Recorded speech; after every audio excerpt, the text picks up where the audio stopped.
జ్యోతిబా ఫూలే గురించి, అదేవిధంగా ఈరోజు ఉన్నటువంటి రైతు సమస్యల గురించి నందిని సిద్ధారెడ్డి గారు మాట్లాడే ముందు జ్యోతిబా ఫూలే గురించి కొన్ని అంశాలని మీ దృష్టికి తీసుకొని రావాలనుకుంటున్నాను.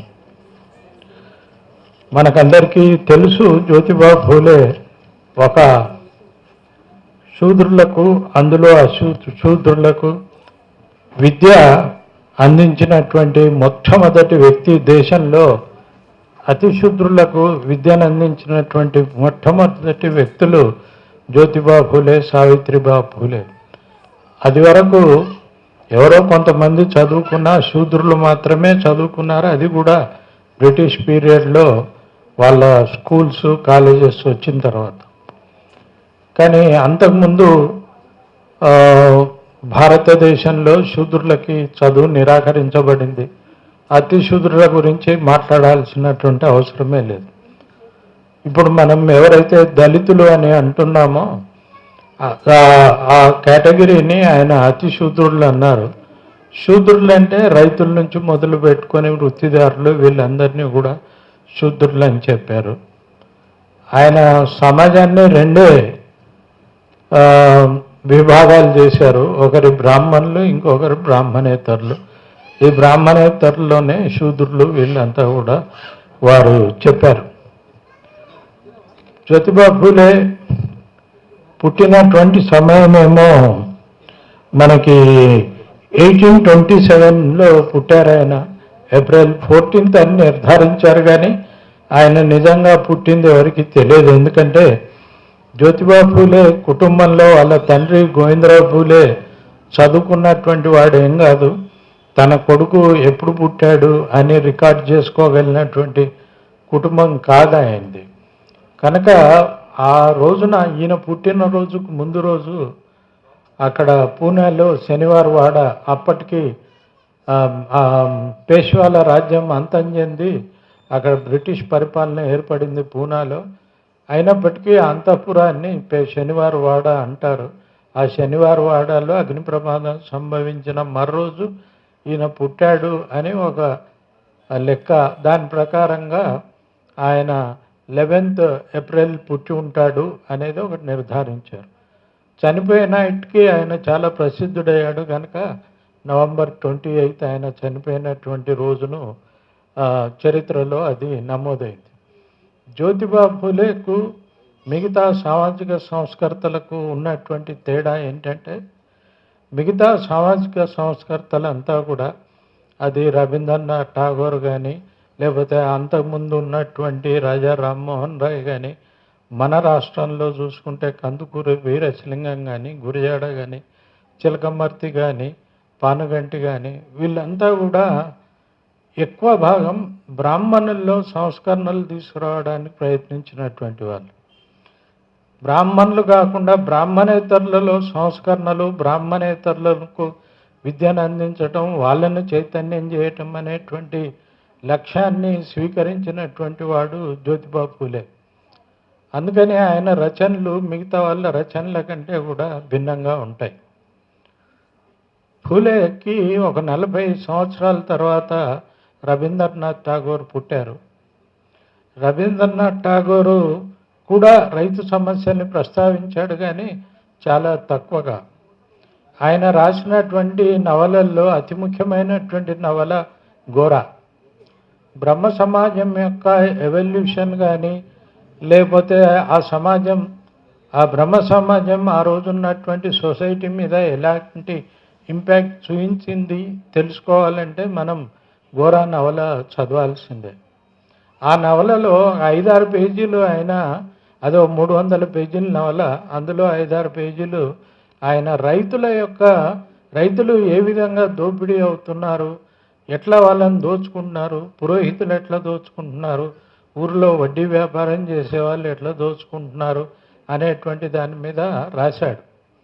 కానీ ఈయన ఒక ప్రత్యేకంగా, జ్యోతిబా ఫూలే ఒక ప్రత్యేకంగా రైతుల మీదనే సేత్కార్ హత్య, అసూడ్ అంటే చర్నాకోలా, మరాఠీలో దాని పేరు అది, చర్నాకోలా అనేటువంటి పేరుతో ఒక పుస్తకం రాశాడు. అందులో రైతు సమస్యలను అన్నింటినీ కూడా డీల్ చేశాడు. అప్పటి వరకు ఏ సామాజిక సంస్కర్త కానీ అప్పటి కానీ ఆ తర్వాత కానీ మనం అప్పటికే బ్రహ్మ సమాజం వచ్చింది, ప్రార్థనా సమాజం వచ్చింది, ఈయన సత్యశోధక్ సమాజ్ పెట్టాడు పూలే, ఆ తర్వాత ఆర్య సమాజ్ వచ్చింది. ఇవేవి కూడా ఒక పూలే తప్ప మిగతా వాళ్ళు ఎవరు రైతు సమస్యల్ని టచ్ చేయలేదు. మనం వీరేశలింగం పంతులు గారు రాసినటువంటి రాజశేఖర చరిత్రం కానీ, లేకపోతే గురిజాడ రాసినటువంటి కన్యాశుల్కం కానీ, చిలకమర్తి రాసినటువంటి గణపతి కానీ, ఇవన్నీ చదివినప్పుడు పానిగండి ఉపన్యాసాలని కూడా చదివినప్పుడు మనకేం అర్థమవుతుందంటే ఆ బ్రాహ్మణుల్లో రావాల్సినటువంటి సంస్కరణల గురించి వాళ్ళు తపన పడుతున్నారు అనేది అర్థమవుతుంది. కన్యాశుల్కం కానీ, రాజశేఖర చరిత్రం కానీ, రామచంద్ర విజయం కానీ, ఇవన్నీ ఆ కేటగిరీలో వాళ్ళని సంస్కరించడం అనేటువంటి దాంట్లోనే ఉంటాయి. దీన్నే నెహ్రూ తన ఆ పుస్తకం అది హిందీలో దాన్ని భారత్కి ఖోజ్ అన్నారు, డిస్కవరీ ఆఫ్ ఇండియాలో. డిస్కవరీ ఆఫ్ ఇండియాలో నెహ్రూ ఏం చెప్తాడంటే బెంగాల్ సంస్కరణలు ఏవైతే వచ్చాయో అదొక రెనెసాన్స్ మూమెంట్, కానీ ఆ రెనెసాన్స్ మూమెంటు ఒక లెవెల్కే పరిమితమైంది, అది కిందికి వెళ్ళలేదు, సమాజంలోని అట్టడుగు వర్గాల్లోకి ఆ రెనెసాన్స్ మూమెంట్ చేరుకోలేదు అని నెహ్రూ కామెంట్ చేశాడు. చాలా సరైనటువంటి అనాలిసిస్. ఆ పుస్తకం చాలా ఇంపార్టెంట్ పుస్తకం. భారతదేశ చరిత్రను అది వరకు జరిగిన చరిత్రను కానీ ఆధునిక చరిత్రను కానీ మనం అర్థం చేసుకోవాలంటే ముఖ్యంగా ఇక్కడ ఈ మా స్టడీ ఈ రకరకాల కాంపిటీషన్స్ ప్రిపేర్ అవుతున్నటువంటి విద్యార్థులు ఉన్నారు కనుక చెప్తున్నాను. ఆ పుస్తకం అనేటువంటిది చాలా అవసరం, విద్యార్థులు చదవాల్సినటువంటి అవసరం ఉంది. భారతదేశ చరిత్రను చదవాలంటే నెహ్రూ రాసినటువంటి డిస్కవరీ ఆఫ్ ఇండియా తప్పనిసరిగా చదవాలి. ఆయన కేవలం రాయలేదు, చాలా అనలైజ్ చేశాడు. అటువంటి చూసినప్పుడు ఈ జ్యోతిబా ఫూలే అనేటువంటిది ఒక ప్రత్యేకంగా కనపడుతుంది.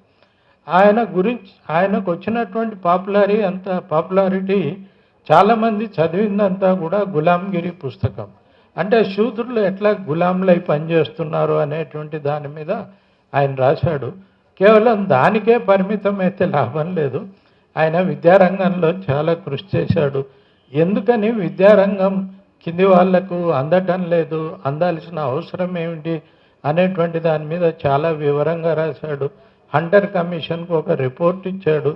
ఆయన కోరింది ఏంటంటే మీరు పై వాళ్ళ కోసం, పై తరగతుల కోసం కాలేజీలు పెడుతున్నారు ఇంగ్లీష్ వాళ్ళు, అదిగా చేయాల్సింది ఎక్కువ బడులు పెట్టండి, హై స్కూల్ బడులు పెట్టండి, ప్రైమరీ స్కూల్ బడులు పెట్టండి, అక్కడ శూద్రులకు అతి శూద్రులకు చదువు చెప్పేటువంటి పని చేయండి.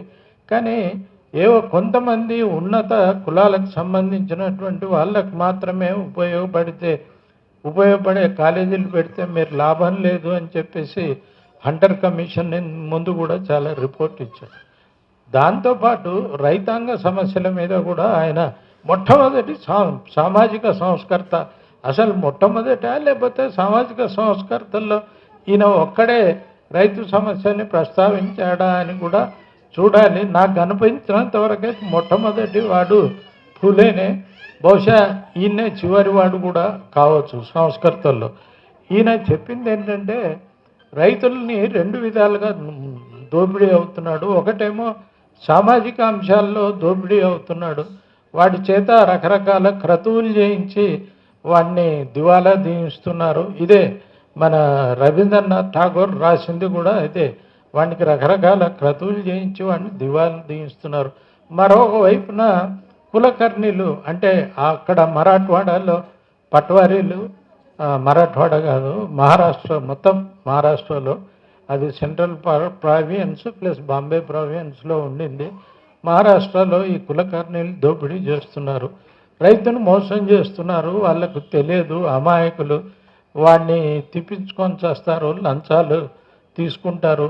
తర్వాత వాడికి ఇవ్వాల్సినటువంటివి ఏమీ ప్రభుత్వం నుంచి రావాల్సినవేమీ అందించరు. ఇటువంటివి అన్నీ రాయటంతో పాటు ప్రభుత్వం కూడా రైతుల పట్ల తీసుకోవాల్సినటువంటి చర్యలు తీసుకోవటం లేదు. ఎటువంటి చర్యలు తీసుకోవాలి రైతులకు సంబంధించి అనేది చాలా వివరంగా ఆయన రాశారు. ఆయన చెప్పేది ఏంటంటే మీరు రైతు అసలు మనం కొఠారి కమిషన్ నిర్బంధ ఉచిత విద్యను చెప్పింది అని అనుకుంటాము. కానీ మనం ఆయన పుస్తకం చదివితే ఆయన ఆ రోజే ఎప్పుడో 1881లో రాశాడు ఈ పుస్తకం, సూత్కారాచ అసూడ్ చెర్నాకోల.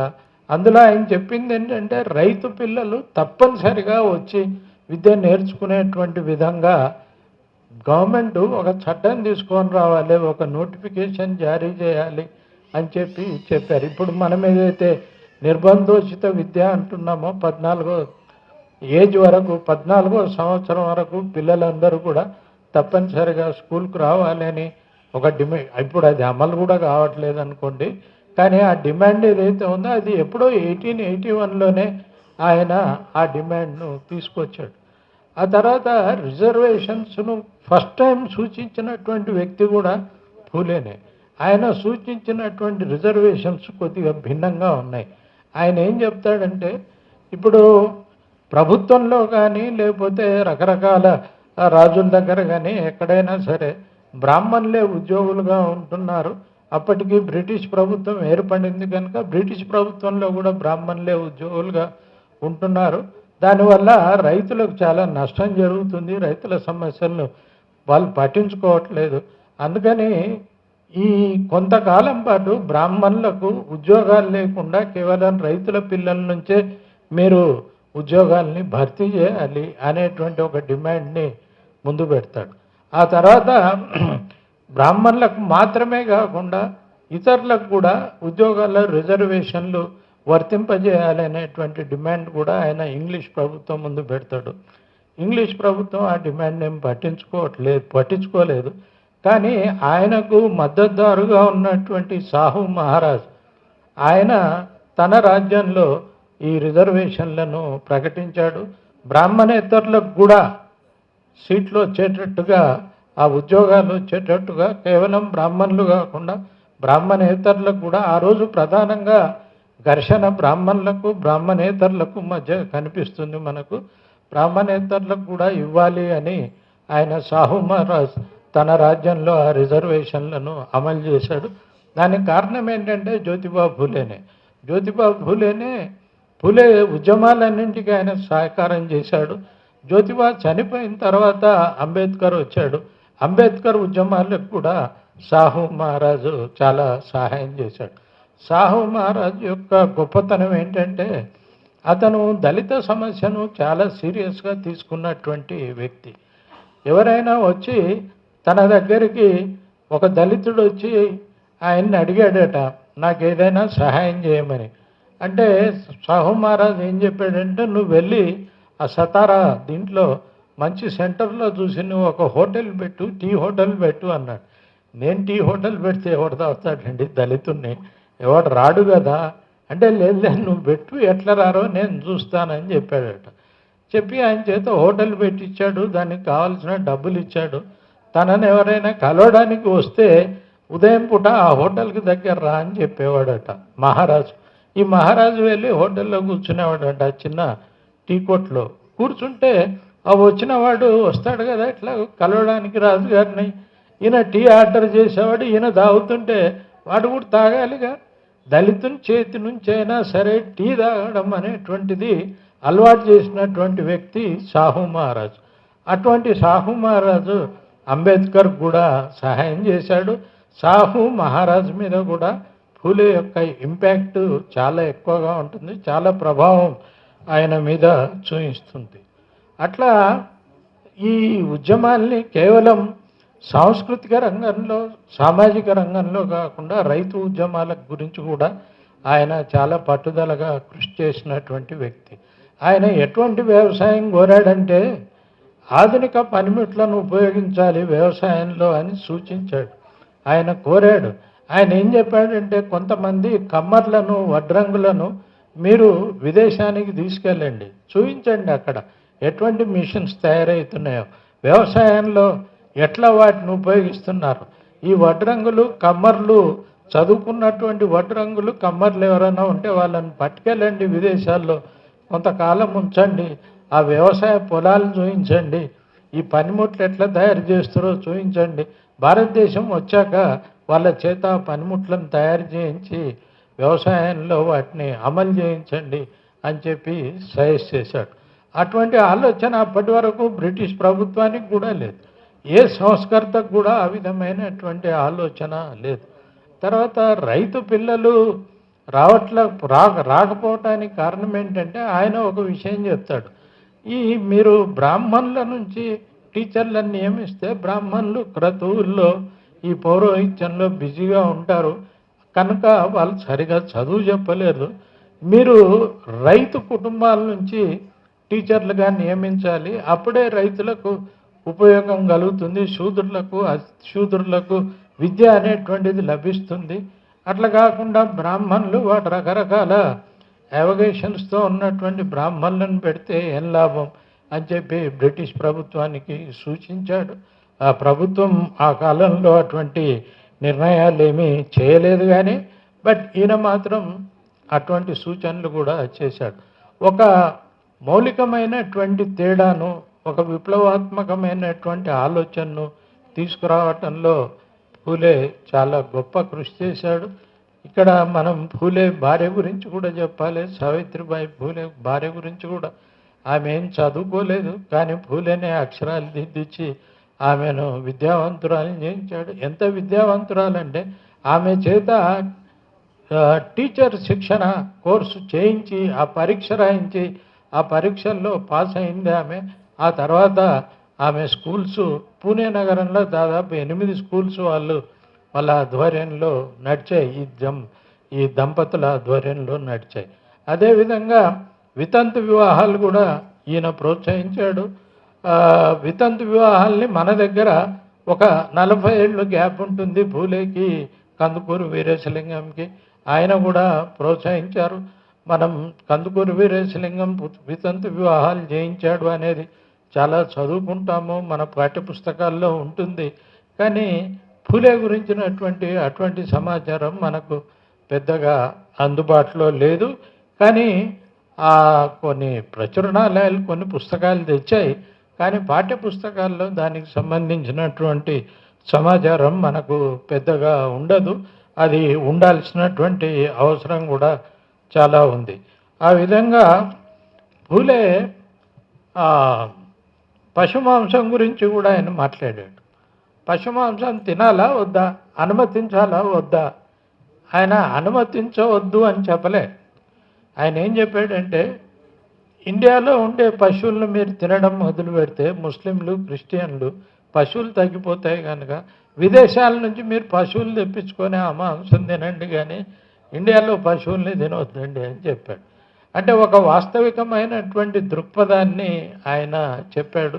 ఈ కారణం చేత పశుమాంసం నిషేధం అనేటువంటిది ఉంది ఆ రోజుల్లో, కానీ పూలే దాన్ని నిషేధించమని లేదు, దాన్ని సపోర్ట్ చేయమని లేదు. ఒక్కటే చెప్పింది ఏంటంటే, విదేశాల నుంచి మీరు తెప్పించుకొని తినండి, కానీ ఇండియాలో ఉండే పశువుల్ని తిని వ్యవసాయానికి పశువులు అందుబాటులో లేకుండా ఉండే విధంగా చేయవద్దు అని కోరారు. సముద్రయానం మీద కూడా మన దగ్గర నిషేధం ఉండింది, చాలామంది మీద వాటిని వెలివేశారు. సో ఆ నిషేధం కూడా ఎందుకుంది అంటే, ఈ మన దేశానికి సంబంధించినటువంటి పౌరులు విదేశాలకు వెళ్ళి అక్కడ సంస్కృతిని కానీ అక్కడి ఆచారాలను అక్కడి విద్యను కనుక తెలుసుకుంటే వీళ్ళు చైతన్యవంతులు అవుతారు. వీళ్ళు మాకు తిరిగి వచ్చిన తర్వాత శుశ్రూష వీళ్ళు చేయకపోగా మిగతా వాళ్ళ చేత కూడా శుశ్రూషకు చేయించకుండా అడ్డుపడతారు. వీళ్ళకి ఆ చైతన్యం కలుగుతుంది అనేటువంటి ఉద్దేశంతోనే సముద్రయానాన్ని నిషేధించారు అని కూడా గట్టిగా అభిప్రాయపడినటువంటి వ్యక్తి పూలే. ఆ తర్వాతే మనం చూస్తాము, కందుకూరి వీరేశలింగం గారు సముద్రయానం చేశారు. ఆయన ఇది ఒక మద్రాసు నుంచి ఇతర నగరాలకు వెళ్ళాల్సి వచ్చినప్పుడు, కలకత్తా నగరాలకు వెళ్ళాల్సి వచ్చినప్పుడు సముద్రయానం చేశారు. వీరికి ముందే మనం రవీంద్రనాథ్ ఠాగూర్ ఫాదర్ కూడా, ఆయన కూడా సముద్రయానం చేశాడు దీనికి ముందే. అదేవిధంగా రామ్మోహన్ రాయ్ కూడా సముద్రయానం చేశాడు. అయినప్పటికీ కూడా సముద్రయానం మీద ఒక ఆంక్ష అనేటువంటిది కొనసాగింది. అది ఎందుకు కొనసాగింది అంటే ఆ కారణాన్ని పూలే తన పుస్తకంలో వివరిస్తారు. పుస్తకం చిన్నదే అది, కానీ చాలా విలువైనటువంటి ఆర్గ్యుమెంట్స్, సమాచారము ఆ కాలంలో ఉన్నటువంటి పుస్తకం, వివరాల్ని తెలియజేసేటువంటి పుస్తకం. మనకు భారతదేశంలో వచ్చినటువంటి సామాజిక ఉద్యమాల్ని అర్థం చేసుకోవాలంటే పూలే రచనలు తప్పకుండా చదవాల్సినటువంటి అవసరం ఉంది. ఆ తర్వాత పూలే సత్యశోధక సమాజ్ తర్వాత వచ్చినటువంటి ఆర్య సమాజ్ దాదాపు దీనికి ప్రతిగా వచ్చినటువంటి సమాజ్గా మనం చెప్పుకోవచ్చు. పూలే బ్రాహ్మణీయ విలువల్ని, వేదాల్ని, పురాణాల్ని వీటన్నింటినీ నిరాకరించాడు ఆయన. ఆర్య సమాజు వేదాల్ని, పురాణాల్ని స్థిరపరచడానికి, వాటి వైపు ప్రజలు వాటిని నమ్మడానికి వీలుగా ఆర్య సమాజ్ రంగంలోకి వచ్చినటువంటిది మనం చూస్తాము. మొత్తం సంస్కర్తల్లో భారతదేశంలో ఉండేటువంటి అందరు సంస్కర్తల్లో ఒక భిన్నమైనటువంటి సంస్కర్తగా మనకు ఫులే కనిపిస్తాడు. ఈ ప్రభావమే మనకు అంబేద్కర్ మీద కూడా కనపడుతుంది. అంబేద్కర్ను కూడా మనం కేవలం ఒక రిజర్వేషన్లు కల్పించినటువంటి వ్యక్తిగా చూస్తాము, కానీ అది ఆయన గురించినటువంటి సమగ్రమైన అవగాహన కాదు. ఆయన కూడా ఈ మహారాష్ట్రలో కోర్ట్ సిస్టమ్ అనేటువంటిది ఒకటి ఉండేది. అప్పులు ఇవ్వటం రైతులకు, తర్వాత క్రమక్రమంగా వారి భూముల్ని కాజేయటం. అది మన సినిమాల్లో కూడా చాలా పాత సినిమాల్లో, చాలా సినిమాల్లో ఆ ఇతివృత్తంతో వచ్చాయి పాత సినిమాలు. దానికి వ్యతిరేకంగా సుదీర్ఘమైనటువంటి ఫైట్ చేసినటువంటి వ్యక్తి అంబేద్కర్. మనకు ఈ అమరావతి సత్యాగ్రహం, కాలారాం సత్యాగ్రహం, మహత్ సత్యాగ్రహం ఇవి కనపడతాయి. ఇదే కాదు, ఆయన రైతు రంగంలో కూడా చాలా కృషి చేశాడు. అదేవిధంగా ఆయన ఇండియన్ లేబర్ పార్టీ కూడా పెట్టాడు. లేబర్కి ఒక పార్టీ ఉండాలని కూడా అంబేద్కర్ చెప్పాడు. సో ఆ అంబేద్కర్ కూడా మార్గదర్శిగా అంబేద్కర్ తనకు మార్గదర్శి ఫూలే అని చెప్పి చెప్పుకున్నారు. అట్లా చెప్పుకోవటం అంటే ఊరికే చెప్పుకోలేదు. ఫూలే కూడా రైతు సమస్యల మీదనే కాదు, అప్పటికి ట్రేడ్ యూనియన్ నాయకుడిగా ఉన్నటువంటి లోఖండే అనేటువంటి ఆయనతో కలిసి బాంబేలో ఒక ట్రేడ్ యూనియన్ కూడా స్థాపించి దాన్ని కూడా నడిపాడు. ఆ విధంగా ఒక బహుముఖమైనటువంటి వ్యక్తి. ప్రధానంగా సమాజంలో ఉన్నటువంటి అట్టడుగు వర్గాలు, శూద్రులు, శూద్రుల కోసం పోరాడినటువంటి వ్యక్తి. వాళ్ళ కోసం చాలా వాదనలు చేసి రాసినటువంటి వ్యక్తి. సమాచారాన్ని తీసుకొచ్చి ఆ తదుపరి ప్రజలకు అందజేసినటువంటి వ్యక్తి ఫూలే. వారికి వర్ధంతి సందర్భంగా ఈరోజు మనం ఈ రైతు సమస్యల మీద, ఇప్పుడున్నటువంటి రైతు సమస్యల మీద ఒక నృత్య రూపకాన్ని ప్రదర్శించాలి అని చెప్పేసి అనుకున్నాం. ఆ నృత్య రూపకాన్ని డాక్టర్ నందిని సిద్ధారెడ్డి గారు రాశారు. వారు ప్రముఖ కవి, మంజీరా రచయితల సంఘం వ్యవస్థాపకులు. వారు మాట్లాడతారు. వారు మాట్లాడిన తర్వాత నృత్య రూపకం ఉంటుంది. నృత్య రూపకం చూసిన తర్వాత నా విజ్ఞప్తి ఏమిటంటే, మన ముందు ఒక బహువిధాల